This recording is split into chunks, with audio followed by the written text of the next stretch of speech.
नमस्कार दोस्तों, आपका हमारे चैनल पे स्वागत है। और मैं आपको आज आधुनिक भारत पार्ट फर्स्ट में 18वीं सदी में भारत के राज्य और उसके शासन के बारे में बताऊंगा और समाज की क्या स्थिति थी उस टाइम, इसके बारे में भी पढ़ाऊंगा। 18वीं सदी के स्टार्टिंग में मुगलों की स्थिति धीरे धीरे कमजोर होने लग जाती है। खासकर औरंगजेब की मृत्यु के बाद मुगल में हावी नहीं हो जाता है, हावी नहीं रहते देश पे और अंग्रेजों का शासन स्थापित होने लग जाता है। बात करते हैं हम 1707 में जब औरंगजेब की मृत्यु होती है, उसके बाद से जो उन्होंने मुगलों ने हमारे भारत में सत्ता जमाया हुआ था, अपनी व्यवस्थाएं फैलाई हुई थी, उनके नीतियां थी, उन्होंने एकजुट कर रखा था पूरे भारत को। जब वो कमजोर होने लग जाते तो जो स्थानीय शासक है, जैसे कि हैदराबाद के शासक, अवध के शासक, हैदराबाद, अवध, बंगाल, या जो भी स्थानीय शासक है, वो अपने आप को स्वतंत्र करने की घोषित करते हैं और बहुत हद तक इसमें सफल भी होते हैं।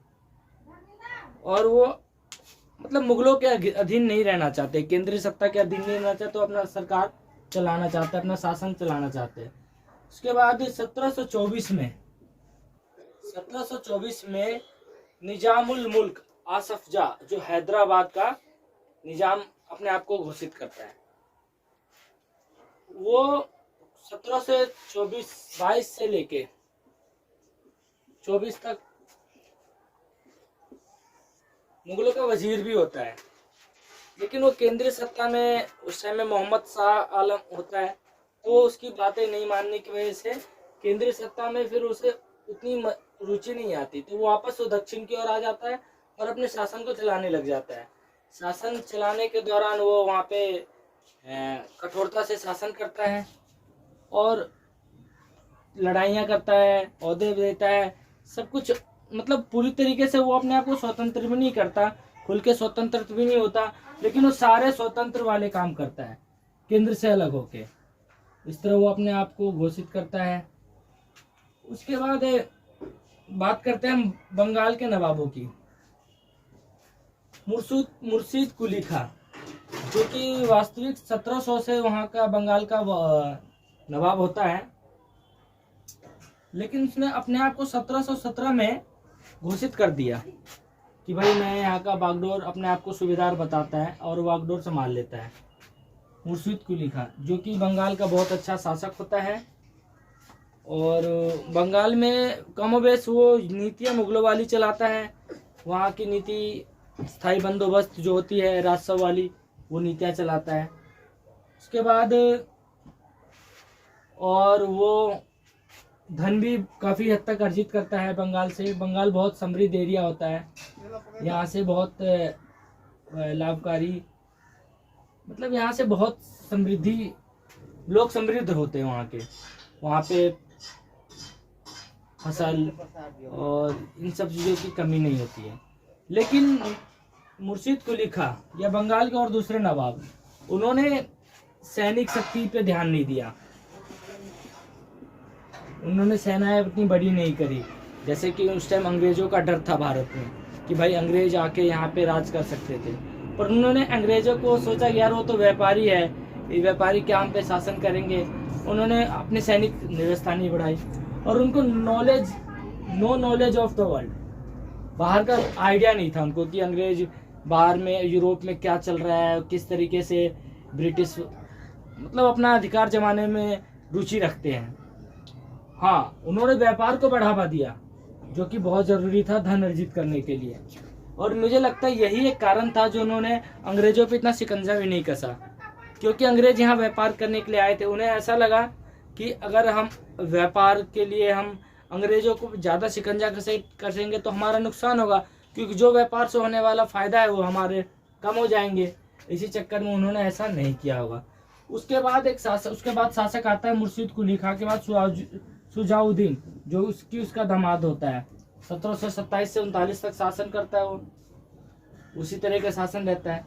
उसके बाद उसका जो उत्तराधिकारी होता है सरफराज खां, 39 से 40 यानी 1 साल के अंदर में ही उसको हटा दिया जाता है पद से, और ये हटाने का काम करता अली वर्दी खां। जो कि 1740 से 56 तक रहता है, और मुर्शीद कुली खां का अपने आप को उत्तराधिकारी कहता है। उसके बाद सिराजुद्दौला आता है, जो कि बहुत ही अहम पार्ट है। सिराजुद्दौला के टाइम में ही प्लासी का युद्ध हुआ था। 23 जून 1757 को प्लासी का युद्ध होता है सिराजुद्दौला के साथ। उस समय ईस्ट इंडिया कंपनी के कप्तान थे रॉबर्ट क्लाइव। और वो युद्ध देखा जाए तो वास्तव में अंग्रेजों की स्थिति मजबूत करता है। उस युद्ध के बाद अंग्रेज अपने आप को बंगाल उनके अधीन आ जाता है, और वो बंगाल की वजह से ही धीरे धीरे क्या करते हैं, बंगाल से राजस्व इकट्ठा करते हैं, मनमाने तरीके से वहाँ के नवाबों से पैसे लेते हैं, व्यापार करते हैं, व्यापार में बढ़ावा करते हैं, और कोशिश करते हैं कि पूरे भारत में अपना शासन व्यवस्था जमाए, और सभी राजाओं को चुनौती देते हैं। के बाद मीर जाफर, जो कि धोखेबाज होता है, सिराजुद्दौला को हराने में अंग्रेजों का साथ देता है। मीर जाफर वो कठपुतली का सरकार होता है अंग्रेजों का, जो कि 1757 से 60 तक चलता है। उसके बाद अगला शासक मीर कासिम आता है, वो भी 3 वर्षों के लिए आता है। तो ये कठपुतली की सरकार चलती रहती है, और बाद में जाके बंगाल पे पूरी तरीके से अंग्रेजों का शासन हो जाता है उस समय में। उसके बाद बात हम करते हैं अवध की। अवध का शासक होता है 1722 में सआदुत खां बुरहान अल मुल्क, जो अवध का शासक होता है। इसने अपने आप को 1722 में स्वतंत्र घोषित कर दिया, और ये बहुत बढ़िया काम करता है, अपने सैनिक व्यवस्था मजबूत करता है, और कमोवेश से ये हिंदू मुस्लिम सभी लोगों को देखता है, जैसे कि बंगाल के नवाब और हैदराबाद के नवाबों ने देखा था। सभी लोगों के बीच समान अवसर देता है, सैनिक के भी, और ये भी वही काम करता है। लेकिन ये अपनी सैनिक स्थिति ठीक करता है, और लगातार केंद्र में से लड़ाई चलती है इसकी, और 1739 तक, मतलब सआदुत खां के मरने तक, ये अपने आप को इसका जो राज्य होता है स्वतंत्र घोषित हो चुका होता है, स्वतंत्र हो जाता है। उसके बाद सफदरजंग खां, जो इसका अगला शासक होता है, 39 से 54 तक, मतलब 1754 में मारा जाता है। लेकिन 1748 में ये वजीर भी बनता है, और इसकी वजीर बनता है, और 1754 तक मतलब लड़ता है, और ये कई सारी लड़ाइयाँ लड़ता है। रुहेल और बंगस पठानों के साथ इसकी लड़ाइयाँ होती है, मराठाओं से इसकी दोस्ती होती है, कई सारी कूटनीति काम करता है, और अपने आप को मजबूत स्थिति में लाते हैं। तो जो ये तीनों नवाब थे, इन्होंने मतलब मुगल शासक के कमजोर होने पे ये लोग उभर के आए, और अपने यहाँ पे सत्ता चलाया। 18वीं सदी के भारत के राज्य और उस समय का समाज, इसके बारे में हम बात कर रहे थे। अभी हमने बात किया अवध, बंगाल और हैदराबाद का। अब हम बात करते हैं मैसूर, जिसकी स्थापना कह सकते हैं हैदर अली के टाइम में बहुत फेमस हुआ। मैसूर हैदर अली और टीपू सुल्तान के टाइम में। हैदर अली का जन्म होता है 1721 में। पहले हैदर अली एक जो सैनिक होता है, धीरे धीरे ये काम करता है उसमें, और ऊंचे पद पे जाता है। 1721 में ये साधारण परिवार में जन्म लेता है, और उसके बाद फिर सैनिक में आता है। इसमें 1755 में शस्त्रागार की स्थापना की थी, जो कि आधुनिक शस्त्रागार थे, आधुनिक थे, और उन्होंने अंग्रेजों को बहुत कड़ी टक्कर दी, और देनी भी चाहिए थी उस टाइम। उसके बाद फिर इन्होंने 1761 में नंजराज को, जो उस समय का वहाँ का कार्यभार संभालता है, उसको हराया, और वहाँ पे अपनी सत्ता की स्थापना की। उसके बाद फिर बहुत सी लड़ाइयाँ लड़ी। फिर 1782 में द्वितीय आंग्ल मैसूर युद्ध में मारा गया। उसके बाद उसका अगला शासक आता है टीपू सुल्तान, जो कि अंग्रेजों के लिए सबसे बड़ा खतरा था। उस समय के अंग्रेज अधिकारी भी कहते थे कि मैसूर का टीपू सुल्तान खतरा है बहुत ज़्यादा अंग्रेजों के लिए। 1782 से 1799 तक राज किया और अपने मरने से मतलब 1799 में इसकी मृत्यु हुई थी।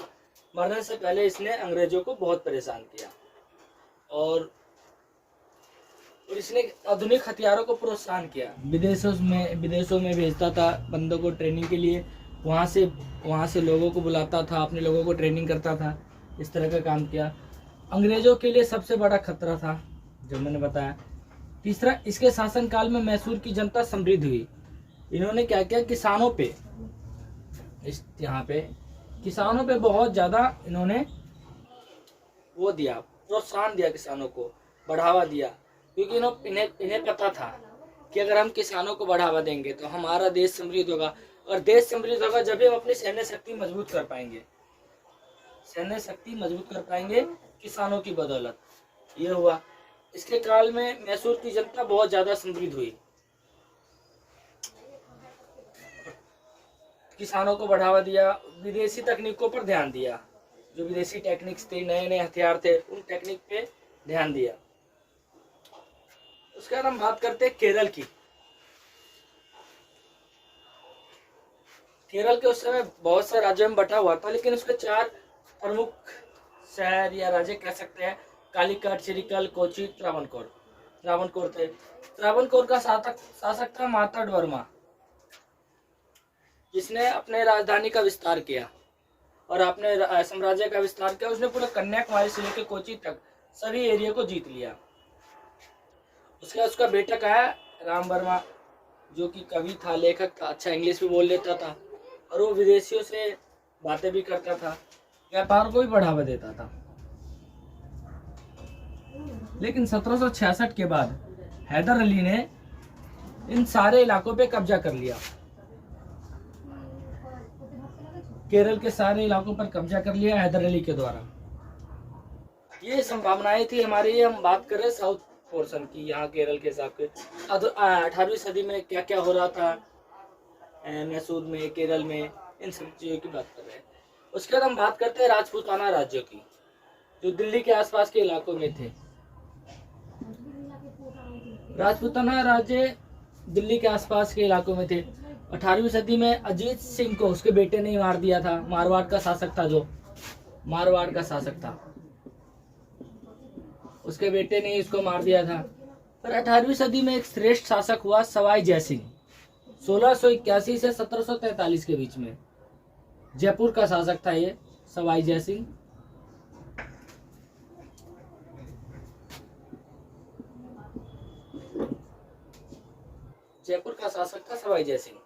इसकी खासियत ये विज्ञान प्रेमी था, राजनेता था, कानून निर्माता था और खगोल शास्त्री था। खगोल शास्त्री इसकी मुख्य विशेषता थी। ये विज्ञान प्रेमी आदमी था।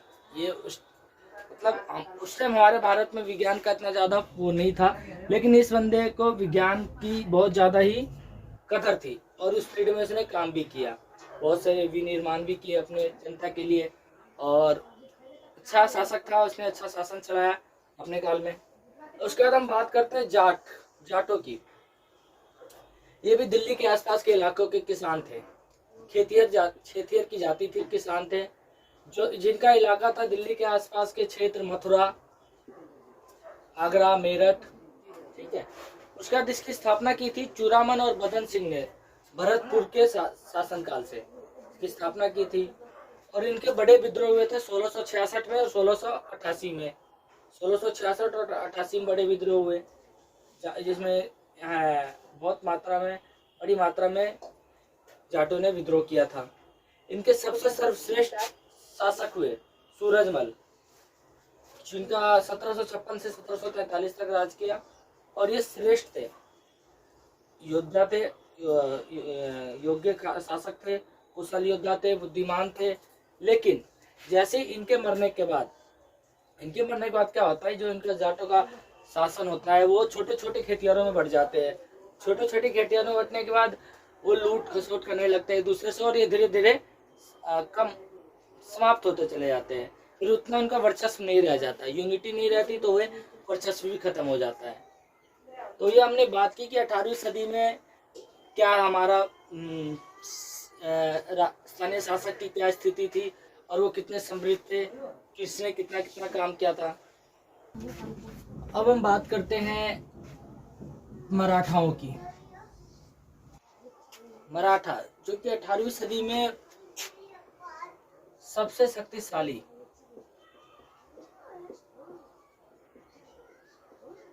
सबसे ज्यादा शक्तिशाली स्थानीय शासकों में से था। अगर मराठा चाहते तो अंग्रेजों का आगमन हो तो गया था, पर अंग्रेज प्रभावी नहीं हो पाते। मुगलों के कमजोर होने के बाद मराठा उभर के आए। मराठा में शिवाजी महाराज जिन्होंने 1664 से 1680 के बीच में शासन किया। फिर संभाजी महाराज, गुरिल्ला युद्ध के लिए जाने जाते हैं। शिवाजी महाराज गुरिल्ला युद्ध में बहुत ज़्यादा माहिर थे।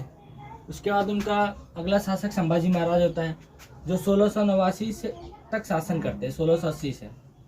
उसमें औरंगजेब के टाइम में इनकी मृत्यु हो जाती है और इनके बेटे साहूजी महाराज और इनकी पत्नी को औरंगजेब कैद कर लेते हैं। औरंगजेब बाद में उनके साथ अच्छा बर्ताव करता है और शासन के कैद के दौरान बड़े अच्छे शिष्टाचार व्यवहार करता है उनके और उनके मम्मी के साथ, साहूजी महाराज और उनके मम्मी के साथ। उसके बाद इसी बीच में मराठाओं का अगला शासक राजा राम प्रथम होता है, जो कि उनके दूसरे चचेरे भाइयों में से होता है।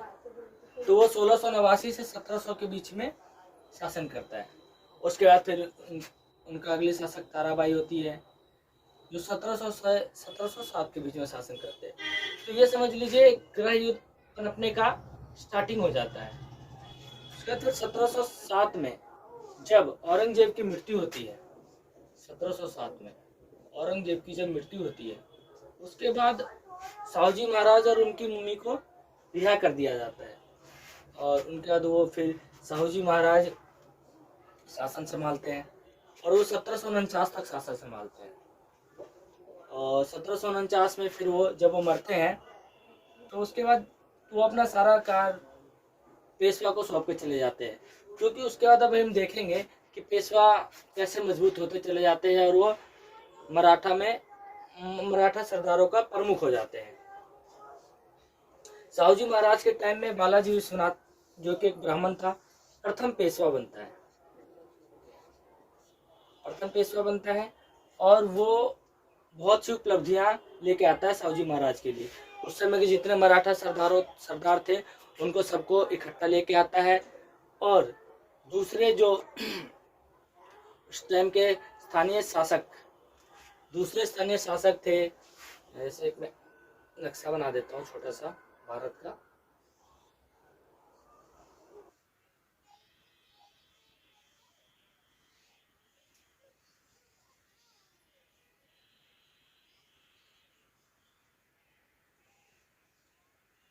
जो दूसरे साउथ के निजाम, अवध और बंगाल, इन सब शासकों पे और राजपूताना सभी शासकों के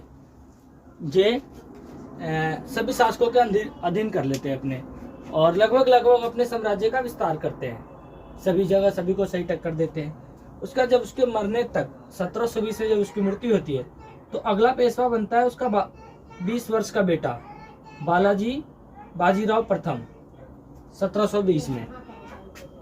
1740 तक इस बंदे ने गुजरात, मालवा, रुहेलखंड सभी जगह पे मराठा साम्राज्य का विस्तार कर दिया और मराठा साम्राज्य का पूरा विस्तार होते चला गया। राजपूताना में भी और साउथ में भी सभी को कड़ी टक्कर दी, जो भी निजाम थे। फिर बंगाल के निजामों को भी बंगाल के नवाबों को भी, अवध के नवाब, सभी लोगों को इसने अपने अधीन कर लिया और सभी को नजराना देने के लिए मजबूर कर दिया।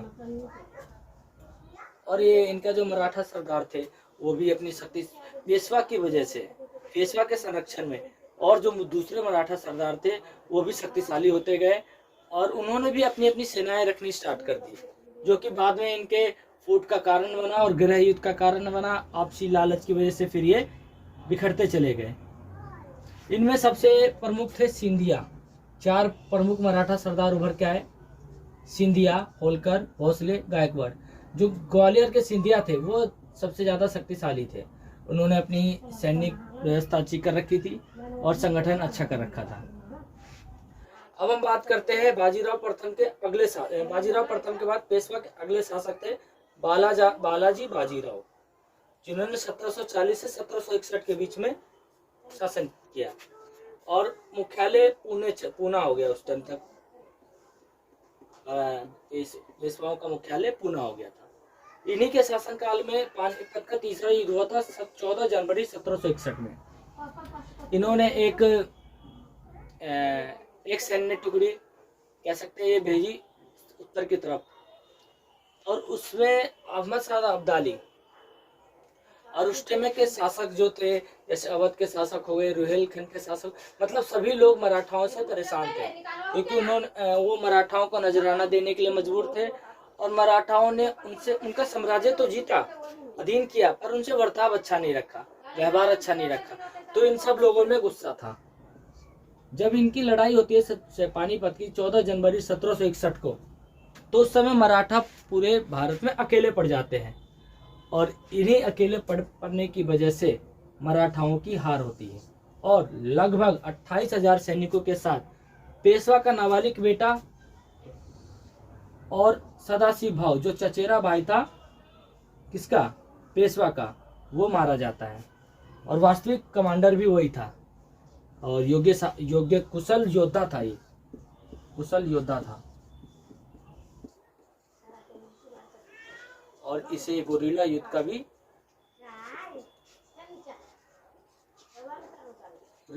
भी इसको नॉलेज था।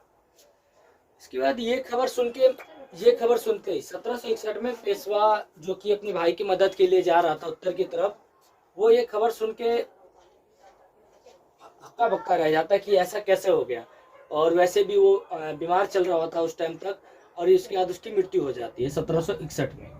और ये जो पॉइंट था 1761 में, ये मराठाओं के लिए सबसे शर्मनाक और उसकी प्रतिष्ठा खत्म हो जाती है, क्योंकि उससे पहले तक पूरा मराठा हावी रहता है उत्तर भारत के हिस्से में, दक्षिण भारत में भी, बंगाल में भी। 1761 में बंगाल पर आक्रमण करके उड़ीसा के भी कुछ हिस्से ले लेता है और सभी नवाबों और निजामों को ये मजबूर करता है, मराठा सरदार मजबूर करते हैं नजराना देने के लिए।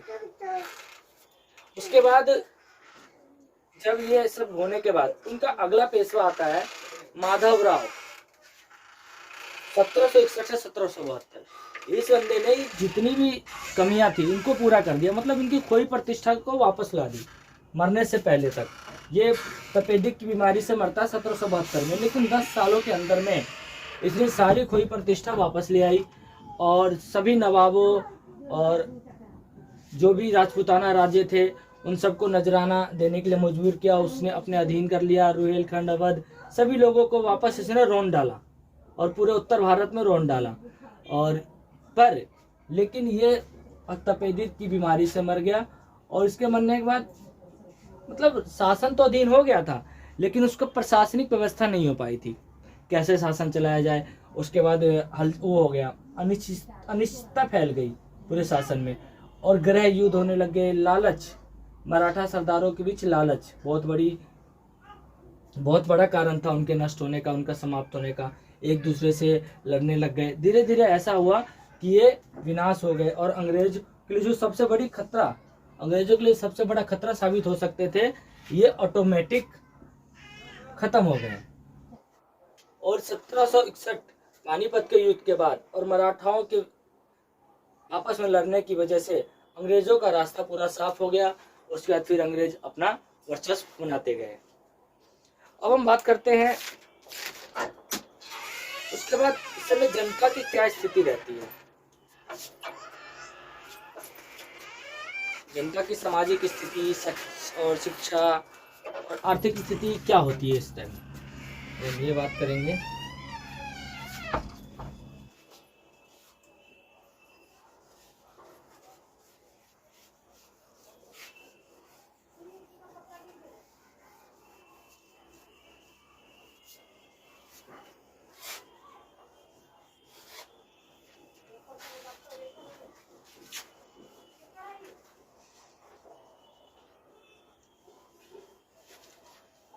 सबसे पहले हम बात करते हैं आर्थिक स्थिति के बारे में। उस टाइम का आर्थिक स्थिति कैसा था? आर्थिक स्थिति में किसानों की हालत बहुत खराब थी, किसान की अवस्था दयनीय थी। लूटपाट फैल चुका था। लूटपाट होने की वजह से व्यापार प्रभावित हुआ और व्यापार प्रभावित होने की वजह से लोग गरीब होते चले गए, गरीब हो गए।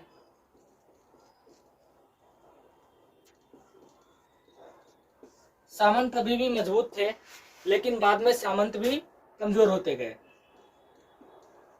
सामंत का कमजोर होना, ये भी एक आर्थिक स्थिति का। तो उस टाइम क्या स्थिति थी? उस टाइम किसानों की हालत बहुत दयनीय थी, क्योंकि उनसे बहुत ज्यादा टैक्स वैक्स, मतलब मुगलों के द्वारा जो चलाया जा रहा था वो स्थानीय शासक कर रहे थे। फिर धीरे धीरे अंग्रेजों का वर्चस्व बढ़ता गया और बंगाल में बहुत बुरी हालत हो गई। वहाँ पे किसानों की व्यवस्था बहुत बुरी हालत हो गई। वो लोग टैक्स और फसल जितना उगाते थे उससे पूरा का पूरा टैक्स के रूप में ले लिया जाता था और भुखमरी जैसी स्थिति आ गई। लूटपाट होने लग गया हर स्टेट के उस पे, हर राज्य में लूटपाट बढ़ गया गरीबी की वजह से। सामंत भी बाद में कमजोर हो गए, क्योंकि वहाँ के स्थानीय शासकों ने सामंतों से या फिर लूटपाट करी गई। लूटपाट होने के बाद से सामंत कमजोर हो गए। जो सामंत थोड़ी बहुत वो मतलब वो कर रखा था उन्होंने समाज में, उनका भी कमजोर होता चला गया। ये हमारी आर्थिक स्थिति थी उस टाइम में। उसके बाद हम बात करते हैं शिक्षा की। शिक्षा की हम उपेक्षा नहीं कर सकते। उस टाइम की शिक्षा थी, लेकिन जैसे हमें शिक्षा चाहिए थी, जैसे हम बात करते हैं पश्चिमी देशों की। पश्चिमी देशों में शिक्षा में तकनीकी ज्ञान और विज्ञान, भूगोल,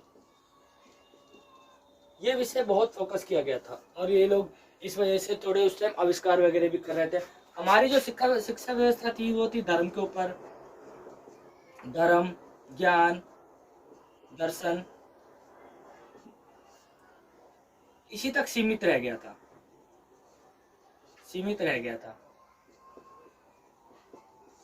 तो हमारी शिक्षा व्यवस्था अलग थी, जिनकी वजह से हमने ये नहीं कह रहा हूँ कि हमने ये गलत था हमारी शिक्षा, नहीं, पर इसमें ये ऐड ऑन होना चाहिए था, ये शिक्षा भी आनी चाहिए थी। जब जाके हम टोटली समृद्धि होते शिक्षा के मामले में। जब हमने तकनीकी फील्ड में भी हमें पूरा ज्ञान होना चाहिए था, विज्ञान में भी ज्ञान होना चाहिए था, भौगोलिक चीज़ों का भी हमें पूरा पता होना चाहिए था, लेकिन वो चीज़ें नहीं हो पाई थी, क्योंकि उस टाइम हम स्थानीय शासक को बाहर दुनिया में क्या हो रहा है उससे कोई मतलब नहीं होता था। वो देखते थे बस किसानों से कैसे या राज्य से किस तरह से राजस्व वसूला जाए, इन्हीं चीज़ों पर ध्यान होता था। ये हमारी शिक्षा व्यवस्था होती थी उस टाइम। अब हम बात करते हैं सामाजिक व्यवस्था की। सामाजिक व्यवस्था की बात करें तो उस समय तो आपको पता ही है, 4 वर्णों में बटा हुआ था। ब्राह्मण, क्षत्रिय, वैश्य, शूद्र। 4 वर्णों के अलावा भी अलग अलग जातियों में बटा हुआ था।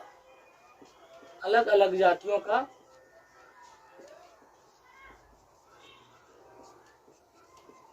वर्चस्व था। लोग एक दूसरे से जाति के आधार पर भेदभाव करते थे, छुआछूत करते थे। छुआछूत का भी बहुत मैटर था उस टाइम।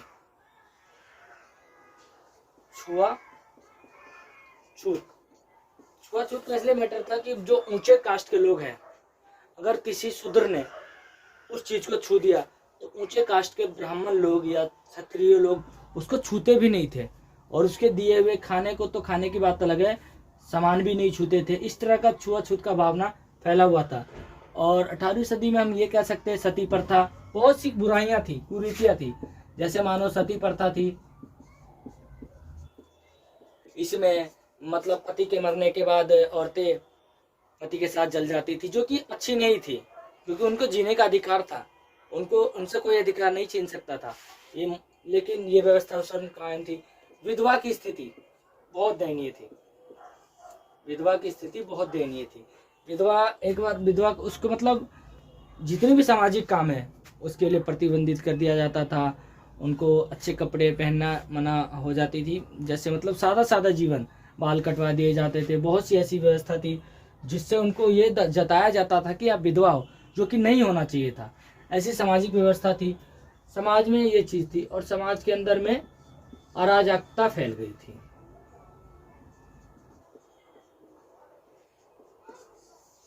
अराजकता फैल गई। इतना सब भी हुआ मुगलों में, मुगलों के बाद स्थानीय शासकों में, फिर भी लोग थोड़े बहुत समृद्ध थे, काम कर रहे थे, मतलब समृद्धि की ओर थे।